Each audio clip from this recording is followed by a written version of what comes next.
കുട്ടികൾക്ക് അവിടെ ഇങ്ങനെ പിന്നെ മഴ ആയാലും വെയിലായാലും ഒക്കെ കുട്ടികൾക്ക് നമ്മൾ കായിക ശേഷി വളർത്തിയെടുക്കുന്നത് ഏറ്റവും കായിക വിദ്യാഭ്യാസം ഏറ്റവും പ്രധാനമാണ് നമ്മുടെ വിദ്യാഭ്യാസത്തിൽ. അപ്പോൾ ബാക്കിയുള്ള സ്ഥലത്ത് നല്ലൊരു ടർഫ് കിട്ടുകയാണെങ്കിൽ അത് ഈ സ്കൂളിൽ ഏറ്റവും നല്ല മികച്ച ഒരു പ്രവർത്തനമായിരിക്കുമെന്ന് ഞാൻ എല്ലാവരെയും ഒന്ന് ഓർമ്മിപ്പിക്കുകയാണ്. അതിന് മുനിസിപ്പാലിറ്റിയുടെയും നമ്മുടെ ഭാരവാഹികളുടെ പ്രവർത്തിക്കണമെന്ന് അക്ഷരം എഴുതാനോ വായിക്കാനോ അറിയാത്തൊരു കുട്ടി ഉണ്ടാവരുത് എന്ന നിർബന്ധത്തില് നമ്മൾ ഈ നാളെ മുതൽ ഒരു പ്രീ ടെസ്റ്റ് നടത്തും. ആ പ്രീ ടെസ്റ്റ് നടത്തി കുട്ടികളെ വിവിധ ഗ്രൂപ്പുകളാക്കും. ആ ഗ്രൂപ്പുകൾക്ക് അനുസരിച്ചുള്ള പ്രവർത്തനങ്ങളായിരിക്കും 2 ആഴ്ചക്കാലം ഉണ്ടാവുക. പിന്നെ നമ്മുടെ പെരുന്നാളിന്റെ ആ തലേ ദിവസം ഒരു പോസ്റ്റ് ടെസ്റ്റ് കൂടി നടത്തും. അപ്പോൾ നിങ്ങൾ എന്താ പാഠപുസ്തകങ്ങളൊന്നും പഠിപ്പിക്കാത്തതെന്ന് ഈ 2 ആഴ്ചക്കാലം ചോദിക്കരുത്. അപ്പോൾ ഈ കുട്ടികളെ ഈ അധ്യയന വർഷത്തിൽ നമ്മൾ ഏറ്റവും പ്രധാനമായി ലക്ഷ്യം വിട്ടിരിക്കുന്നത് 7ാം ക്ലാസ് പോകുന്ന ഒരൊറ്റ കുട്ടി പോലും എഴുതാനോ വായിക്കാനോ അറിയാതിരിക്കാൻ പ്രവർത്തനങ്ങൾ തുടർന്നുകൊണ്ട് ഇരിക്കും. അതിനുള്ള മൊഡ്യൂളുകൾ ടീച്ചേഴ്സ് തയ്യാറാക്കിയിട്ടുണ്ട്. അപ്പോൾ എനിക്ക് നമ്മുടെ വിദ്യാലയത്തിൽ വന്ന വിദ്യാർത്ഥികൾക്കും അധ്യാപകർക്കും വിദ്യാർത്ഥിക്കാർക്കെല്ലാം പത്ത് തമ്പുരാൻ നടത്തി പെരുമാറാവട്ടെ. നമ്മുടെ വിദ്യാലയത്തിലേക്ക് എന്തെല്ലാം നമ്മുടെ ഗവൺമെന്റിൽ നിന്നും മറ്റുള്ള ഗവൺമെന്റിൽ നിന്നും കിട്ടാനുള്ളതോ അതെല്ലാം പിടിച്ച് വലിച്ച് മേടിച്ച് നമ്മുടെ സ്ഥാപനത്തിലേക്ക് കൊണ്ടുവരുന്ന വ്യക്തികളാണ് നമ്മൾ ഇരിക്കുന്നത്. വിദ്യാലയം നമ്മുടെ വിദ്യാലയമെന്നുള്ള അടിസ്ഥാനത്തിൽ നിങ്ങൾ വരണം. വിദ്യാർത്ഥികളും അധ്യാപകരും എല്ലാം ചെറിയ ചെറിയ സൗകര്യങ്ങളൊക്കെ ഉണ്ടെങ്കിൽ അത് വളരെ ദൈനിക അവസ്ഥയിൽ ക്ഷമയോടെ മുന്നോട്ട് കൊണ്ടുപോകാൻ കംപ്ലൈന്റ് ഒന്നും പറയാത്ത വിധത്തില് അതാണ് ഇപ്പോൾ പ്രസിഡന്റിന് പറയാനുള്ളത്. നിങ്ങളൊക്കെ റെഡിയായിക്കൊണ്ടിരിക്കുകയാണ്. നമ്മുടെ വിദ്യാലയത്തിന്റെ മേലെ ഇതിന്റെ ഇടയ്ക്ക് മുനിസിപ്പാലിറ്റിയിൽ 3 ലക്ഷം രൂപ വന്നിട്ടുണ്ട്. അതുപോലെ തന്നെ പുതിയ കെട്ടിടം നടക്കുന്നുണ്ട്. പിന്നെ പ്രീ പ്രൈമറിയുടെ കുറെ പുരോഗമനങ്ങൾ നടക്കണം. അങ്ങനെ കുറെ കാര്യങ്ങൾ ചെയ്തുകൊണ്ടിരിക്കുന്നുണ്ട്. അപ്പൊ അതൊക്കെ ചെയ്യാനും നമ്മുടെ അധ്യാപകർക്കും അതുപോലെ ഭാരവാഹികൾക്കും എല്ലാവർക്കും സ്നേഹത്തോടെ ഇത് മുന്നോട്ട് കൊണ്ടുപോകാൻ സാധിക്കട്ടെ. ഇതെല്ലാം നമ്മുടെ ഈ വരുന്ന ഇന്നത്തെ പരിപാടി നടത്തുന്ന നമ്മുടെ ബഹുമാനപ്പെട്ട എല്ലാവരും സന്തോഷത്തിലാണോ? മറ്റ് വേദിയിലും സദസ്സിലുമുള്ള വിശിഷ്ട വ്യക്തികളെ, ഇതിലെല്ലാം ഉപരി നമ്മുടെ ഇന്ന് സ്കൂളിലൂടെ എത്തിച്ചേർന്നിട്ടുള്ള കുഞ്ഞുമക്കളെ, അവരുടെ മാതാപിതാക്കളെ, ഇവരോടൊപ്പം നിന്ന് പ്രവർത്തിക്കുന്ന നമ്മുടെ ടീച്ചേഴ്സ്, നോൺ ടീച്ചിങ് സ്റ്റാഫ് എല്ലാവരെയും ഒരിക്കൽ കൂടി സ്വാഗതം ചെയ്യുന്നു. ഇന്ന് വളരെയധികം സന്തോഷം തോന്നുന്നുണ്ട്. കാരണം PTA മീറ്റിംഗിൽ പോലും വരാത്ത പേരൻസ് എല്ലാവരും ഇന്ന് മക്കളെയും കൊണ്ട് ഇവിടെ വന്നിട്ടുണ്ട്. അവരോട് പറയേണ്ട 2-3 കാര്യങ്ങളും ടീച്ചേഴ്സിനൊപ്പം സഹകരിച്ചാൽ മാത്രമേ നമ്മുടെ മക്കൾക്കും ഉന്നതമായ രീതിയിൽ എത്താനായിട്ട് സാധിക്കുകയുള്ളൂ. മറ്റുള്ള സ്കൂളുകളിലെ പോലെ തന്നെ ഗവൺമെന്റ് സ്കൂളുകളാണെന്ന് കരുതി തഴയാതെ പ്രൈവറ്റ് സ്കൂളിനേക്കാൾ കൂടുതൽ ട്രെയിനിങ് കിട്ടിയ ടീച്ചേഴ്സാണ് നമ്മുടെ മക്കളെ പഠിപ്പിക്കുന്നത്. അതോടൊപ്പം ടീച്ചേഴ്സിന്റെ കൂടെ മാതാപിതാക്കളായ നിങ്ങൾ ഓരോരുത്തരും നിൽക്കുകയാണെങ്കിൽ നമ്മുടെ മക്കളെ അവരെക്കാൾ കൂടുതൽ മാർക്ക് വാങ്ങി നല്ല നല്ല പോസ്റ്റുകളിൽ അവരെ എത്തിക്കാനായിട്ട് നമുക്ക് എല്ലാവർക്കും സാധിക്കും. ഇതിനെല്ലാം നിങ്ങൾ ഇന്ന് കാണിച്ച ഈ ശുഷ്കാന്തി മക്കളോടൊപ്പം സ്കൂളിന്റെ പഠന കാലങ്ങളിലെല്ലാം ഒപ്പം ഉണ്ടാവണമെന്ന് മാത്രമാണ് എനിക്ക് പറയാനുള്ളത്. ഇന്ന് വഴിതെറ്റി പോകുന്ന കാലങ്ങളാണ് മക്കളെല്ലാം. പക്ഷെ പാരന്റ്സ് അവരുടെ കൂടെ ഉണ്ടെങ്കിൽ, നല്ലൊരു ഫ്രണ്ടായിട്ട് അവരോടൊപ്പം ഉണ്ടെങ്കിൽ നിങ്ങളുടെ കൂടെ തന്നെ മക്കൾ എന്നും ഉണ്ടാവും. അങ്ങനെ നല്ല കാര്യങ്ങൾ അവർ അറിഞ്ഞ് ചെയ്യണം. എന്നാൽ മാത്രമേ അവർക്ക് നമ്മൾ ചെലവാക്കുന്ന പൈസക്കാണെങ്കിലും എന്തിനാണെങ്കിലും ഒരു വില അവർ കൽപ്പിക്കുള്ളൂ. ഇതെന്ത് ചോദിക്കുമ്പോഴും നമ്മൾ മേടിച്ചു കൊടുത്ത് അവരെ ശീലാക്കാതെ ആ സാധനം മേടിക്കാൻ എത്ര ബുദ്ധിമുട്ടുണ്ട് എന്നുള്ള കാര്യം കൂടി അവരെ നമ്മൾ പറഞ്ഞു മനസ്സിലാക്കിക്കണം. ഈ ചെറുപ്രായത്തിൽ ഇത് തുടങ്ങിക്കഴിഞ്ഞാൽ അവർ വലുതാവും തോറും ആ ഒരു ചിന്ത തന്നെ അവരുടെ മനസ്സിലുണ്ടാവും. പണ്ട് പറയുന്ന പോലെ ചൊട്ടയിലെ ശീലം ചുടല വരെ എന്നത് ഇപ്പോഴും യാഥാർത്ഥ്യമായ ഒരു കാര്യം തന്നെയാണ്. നമ്മൾ ആ ചൊല്ലുകളൊന്നും ഇപ്പോൾ വലിയ വക വയ്ക്കുന്നില്ലെങ്കിലും അന്ന് പറഞ്ഞ ആ കാര്യങ്ങൾ തന്നെയാണ് ഇന്നും നടന്നുകൊണ്ടിരിക്കുന്നത്. അതുകൊണ്ട് എനിക്ക് പ്രത്യേകിച്ച് പറയാനുള്ളത്, കുഞ്ഞു മക്കളെ പഠിപ്പിക്കാൻ ഒപ്പം മാതാപിതാക്കളും ടീച്ചർ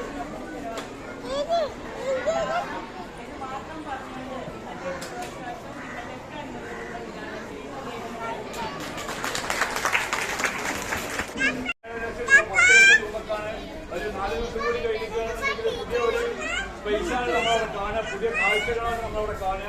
അപ്പൊ നമ്മൾ വളർന്നു വരുന്ന ഈ കുട്ടികൾക്ക് ഒരുപാട് പ്രോത്സാഹനവും ഒക്കെ ഉണ്ടാവും. അതിൽ കൂടെ ഒരു 7-8 മാസത്തിനുള്ളിൽ നമ്മുടെ പുതിയ ബിൽഡിംഗ് വരും. പിന്നെ മെച്ചം പറഞ്ഞ പോലെ നമുക്ക് അതിൻ്റെ ഇടയിൽ ഒരു കളിസ്ഥലം കൂടി വരികയാണെന്നുണ്ടെങ്കിൽ നമ്മുടെ പ്രദേശത്ത് ഇങ്ങനെ ഒരു സ്കൂൾ ഉണ്ടാവില്ല. അപ്പൊ എല്ലാവരും അടുത്തുള്ളവരും കൂടി നമ്മുടെ ഈ ഗവൺമെന്റ് സ്കൂളിലേക്ക് കുട്ടികളുടെ ചേർക്കാൻ പറയണം. നന്നായിട്ട് മുന്നോട്ട് പോകണം. നമ്മുടെ ടീച്ചേഴ്സൊക്കെ വളരെ പെർഫെക്റ്റാണ്. നിങ്ങൾ കൂടി സഹകരിച്ചാൽ ഈ വളർന്നു വരുന്ന കുട്ടികളെ നമുക്ക് വലിയൊരു തലമുറ വലിയൊരു സ്ഥാനത്തിലേക്ക് കൊണ്ടുപോകാൻ പറ്റും. അപ്പൊ അതുകൊണ്ട് എല്ലാവരും ഈ വിദ്യാലയവുമായി സഹകരിച്ച് മുന്നോട്ട് പോകണം. ഞങ്ങൾ കമ്മിറ്റിക്കാരെല്ലാവരും എല്ലാ ആവശ്യത്തിനും എപ്പോഴും ഉണ്ടാവും എന്ന് മാത്രം പറഞ്ഞുകൊണ്ട് നിർത്തുന്നു. നന്ദി, നമസ്കാരം. എഞ്ചിനീയർമാരുണ്ട്, അധ്യാപകരുണ്ട്, അങ്ങനെ പലരുണ്ട്. അപ്പോ വിവിധ രംഗത്ത് പ്രമുഖരായ ആളുകളെ വാർത്തെടുക്കുന്നതിൽ ഏറ്റവും ശ്രദ്ധ വെച്ച് പണിയെടുത്ത ഒരു സ്കൂളാണിത്. അതുകൊണ്ട് നിങ്ങളുടെ മക്കളെ ഇവിടെ കൊണ്ടെത്തിച്ചിട്ടുണ്ടെങ്കിൽ അവര് ഭാവിയിൽ ഏറ്റവും ടീച്ചറൊരു കഥ പറഞ്ഞു. ആ കഥയുടെ ആകത്തുകയാണ് കൊച്ചമ്മന്റെ കയ്യിൽ മണ്ണ് കിട്ടിയാൽ ആ മണ്ണിനെ കൊച്ചമ്മൻ പരുവാക്കും, അല്ലേ? വീർപ്പൊരിക്കണ ചട്ടിയാക്കും, അല്ലെങ്കിൽ കലമാക്കും, പലതുമാക്കും, കുടമാക്കും, ഇതൊക്കെ ആക്കും. അതുപോലെ തന്നെ നമ്മുടെ ഈ നമ്മുടെ പൊന്നുമക്കളെ ഇവിടുത്തെ അധ്യാപകരുടെ കയ്യിൽ കിട്ടിയിട്ടുണ്ട്, രക്ഷിതാക്കളുടെ കയ്യിൽ കിട്ടിയിട്ടുണ്ട്. അവരെ എന്താക്കണമെന്ന് നമ്മൾ വിചാരിക്കുന്നോ അതാക്കാൻ നമ്മളെ കൊണ്ട് കഴിയും. അപ്പൊ അതുകൊണ്ട് ലോകത്തിന് പ്രശസ്തമായ ഒരു ഫൗണ്ടേഷൻ ഉണ്ട്, റിയാൻ ഫൗണ്ടേഷൻ എന്നാണ് ഇതിന്റെ പേര്. നിങ്ങൾ കേട്ടിട്ടുണ്ടാവും. ആ റിയാൻ ഫൗണ്ടേഷൻ ഉണ്ടായതിന്റെ പിന്നില് നാൻസി ടീച്ചർ എന്നൊരു അധ്യാപികയാണ്. കാനഡയിലെ ഒരു സ്കൂളില് ആഫ്രിക്കയെ കുറിച്ച് പറയുന്ന സന്ദർഭത്തിൽ ടീച്ചർ കുട്ടികൾക്ക് ചില കാര്യങ്ങൾ പറഞ്ഞു കൊടുത്തു. ആ ആഫ്രിക്കയിലെ ദാരിദ്ര്യത്തെ കുറിച്ച്.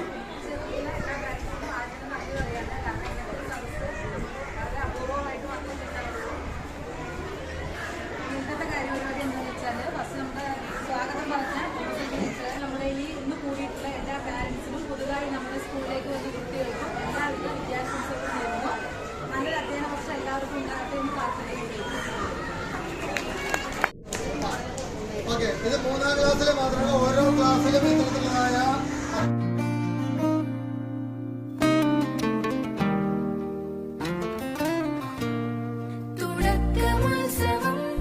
പഠിപ്പൊരുത്സവം അറിഞ്ഞറിഞ്ഞു പോകെ ലോകമെത്ര സുന്ദരം. പോരു പോരു ആകാശതീരമേറി പറന്നിടാൻ കൂട്ടരേ. ചേരു ചേരു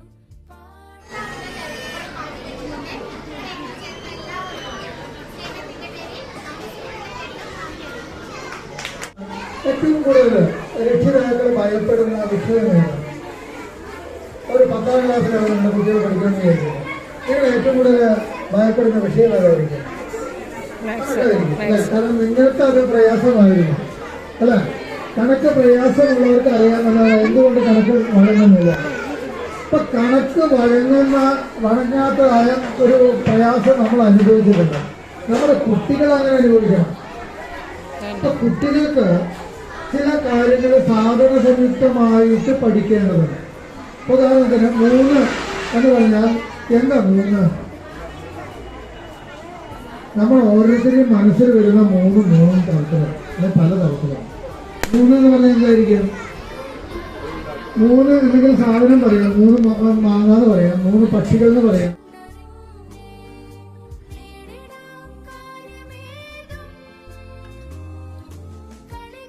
കാര്യങ്ങളുമായി ബന്ധപ്പെട്ടുള്ള കാര്യങ്ങളാണ് കിടക്കുന്നത്.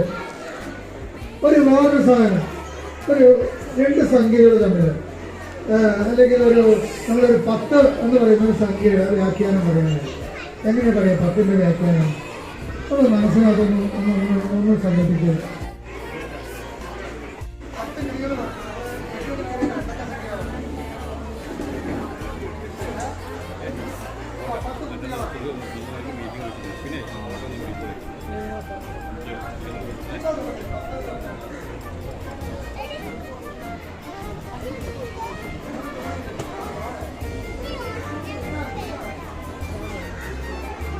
പതിനൊന്നിന് മുമ്പുള്ള സംഖ്യ, 9നും 11നും ഇടയ്ക്കുള്ള സംഖ്യ, 5ന്റെ ഇരട്ടി, അല്ല 20ന്റെ പകുതി, ഇതെല്ലാം 10ആണ് അല്ല.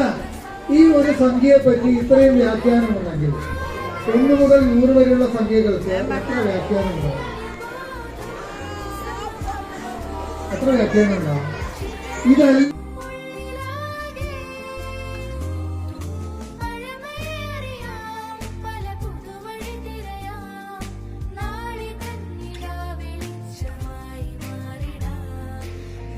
അടുത്ത സ്റ്റേജില് എത്രയാണ്? 5 വരെയുള്ള സംഖ്യ. അടുത്ത സ്റ്റേജില് 10 വരെയുള്ള സംഖ്യ. അടുത്ത സ്റ്റേജില്, അപ്പൊ ഈ വർഷം അവസാനത്തിലാണ് 20 വരെയുള്ള സംഖ്യകളെ പറ്റി ഈ ജ്ഞാനം, ഈ വ്യാഖ്യാനം കുട്ടിക്ക് അറിയാം. അപ്പൊ കുട്ടിക്ക് ഇത് അറിയണമെന്നുണ്ടെങ്കിൽ വെറുതെ പറഞ്ഞ പോലെ അപ്പൊ നിങ്ങൾ പറഞ്ഞല്ലോ 10 കുട്ടികൾ എന്ന് പറഞ്ഞു അല്ലെ, 10 സാധനം എന്തോ